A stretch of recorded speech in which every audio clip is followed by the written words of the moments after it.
చాలా అంటే చాలా ఇష్టం. ఈ వెదర్ చాలా బాగుంది. యాక్చువల్‌గా నవంబర్ కల్లా చలి ఉండాలి. ఇప్పుడు నవంబర్ ఎండ్ వస్తున్నా కూడా ఏమో మాకు పెద్దగా చలి లేదు. ఈసారి ఆకులు కూడా అంత తొందరగా రాలిపోలేదు. ఈ పాటికి అసలు ఆకులన్నీ రాలిపోయి ఉండేది. అది సంగతి. 2025 ఏం చేసింది? మంచి చేసిందా? చెడు చేసిందా? ఏం నేర్చుకున్నాం? ఏం నేర్చుకోలేదు? ఏం నేర్పించాం? ఏం సాధించాం? ఇలా చాలా ఉన్నాయి. అయిపోతుంది. ఈ సంవత్సరం ఎలా గడిచిపోయిందో కూడా తెలీదు. ఎనీవే నేను చాలామంది రిక్వెస్ట్ చేసిన వ్లాగ్ ఇది.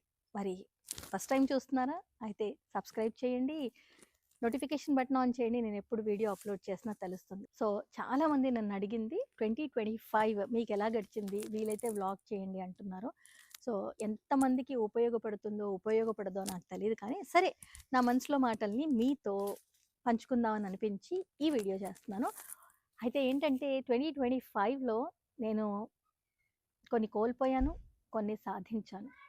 ఆనందము ఉంది, బాధ ఉంది.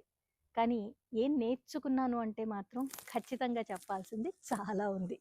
సరే, వెల్కమ్ టు ప్రణతి మనసు పలికే. నా మనసులో మాటల్ని ఇలా మీతో పంచుకోవడం చాలా సంతోషంగా ఉంది. రెగ్యులర్గా నేను వీడియోస్ చేయకున్నా కూడా చేయాలనిపించినప్పుడు మాత్రం అదో మీరున్నారు కదా, మీరు చూస్తున్నారు కదా, ఎస్ మీరు చూస్తారన్న నమ్మకంతోనే చేస్తాను. ఒక్కళ్ళైనా ఉన్నారన్న ఆనందంతోనే ఉంటాను. ఏమనుకుంటున్నానంటే డిసెంబర్ 4 వారాల్లో ప్రతి వారం ఒక వ్లాగ్ చేస్తా. నా మనోభావాల్ని మీతో పంచుకుంటా. ఎవరికి అవసరం అంటారా? ఏమో ఏమో చెప్పలేం. ఒకరి ఎక్స్పీరియన్స్ మన జీవితంలో ఎప్పుడో ఎక్కడో ఉపయోగపడుతుంది అన్న ఒక చిన్న నమ్మకం నాది.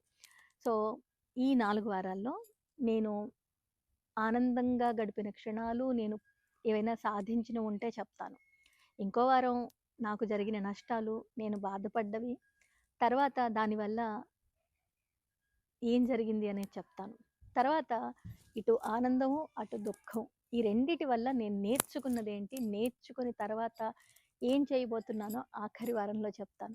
అయితే తర్వాత 2026 ఎలా ఉండబోతుంది, నా జీవితంలో ఏ మార్పులైతే జరిగాయో వాటి వల్ల 2026 ఎలా ఉండబోతుంది అనేది కూడా ఎంతో కొంత అవగాహన నాకు వచ్చింది కదా. జరిగిన మంచి వల్ల 2026 ఏమవుతుందో తెలిసి నాకు ఉంటుంది కదా. పైగా ఏం ప్రాజెక్ట్స్ చేయబోతున్నానో నాకు తెలుసు కదా. ఇలాంటివన్నీ నేను మీతో పంచుకుంటాను.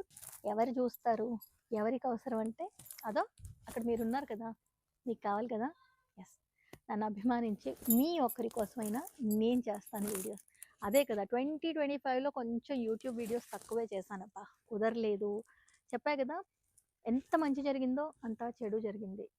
ఏం నేర్చుకున్నానో అంతా కోల్పోయినవి ఉన్నాయి.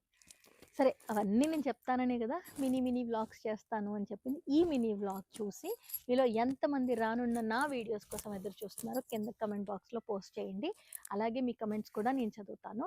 ఓకే, మరి కొంచెం పాజిటివ్గానే పెట్టండి అబ్బా. నెగిటివ్ కమెంట్స్ వల్ల ఎవరికి లాభం? నాకేం ఫరక్ పడదు. అన్నెసెసరీగా మీరే నెగిటివ్గా ఆలోచిస్తున్నారు.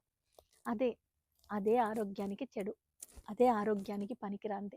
మనం ఆనందంగా ఉండి మన చుట్టూ ఉన్న వాళ్ళని ఆనందంగా ఉంచడమే కదా. అదే కదా సంతోషం. 2020 తర్వాత చాలా నేర్చుకున్నాం అనుకున్నాం, కానీ ఇంకా అక్కడే ఉన్నాం అనేది మాత్రం, అంటే అంతకు ముందు మాత్రమే 2020కి ముందు మాత్రమే ఉన్నాం అనేది మాత్రం మెల్లిమెల్లిగా మళ్ళీ మొదలైంది. అన్నీ పక్కన పెట్టేస్తే చిన్ని జీవితం, చిన్ని ప్రపంచం. ఈ చిన్ని ప్రపంచంలో ఈ చిన్ని జీవితాన్ని నవ్వుతూ నవ్విస్తూ బ్రతకాలి అనేది నా కాన్సెప్ట్. మీరు నవ్వండి, మరో నలుగురి నవ్వుకి మీరు కారణం అవ్వండి. అందులో ఉండే ఆనందం, ఆ కిక్ వేరప్ప, అంటే వేరనమాట. కాబట్టి పాజిటివ్గా ఉండండి. మీరు అందరూ బాగుండాలని మనస్ఫూర్తిగా కోరుకుంటూ ఆ భగవంతుడిని అదే కోరుకుంటా. ఇప్పటికి మాత్రం ఉంటానబ్బా, రీల్స్ చేయాలి కదా. ఆ రీల్స్ షార్ట్స్ రూపంలో, అలాగే ఇన్స్టాగ్రామ్లో చూడండి. ఇన్స్టాగ్రామ్ ఐడి తెలియని వాళ్ళు కింద డిస్క్రిప్షన్లో ఉంటుంది, ఫాలో అయిపోండి. ఫస్ట్ టైం నా యూట్యూబ్ వీడియో చూస్తూ ఉంటే లైక్, కమెంట్, షేర్, సబ్స్క్రైబ్ చేయడం మర్చిపోవద్దు. మళ్ళీ కలుస్తాను. Love you all. బాయ్.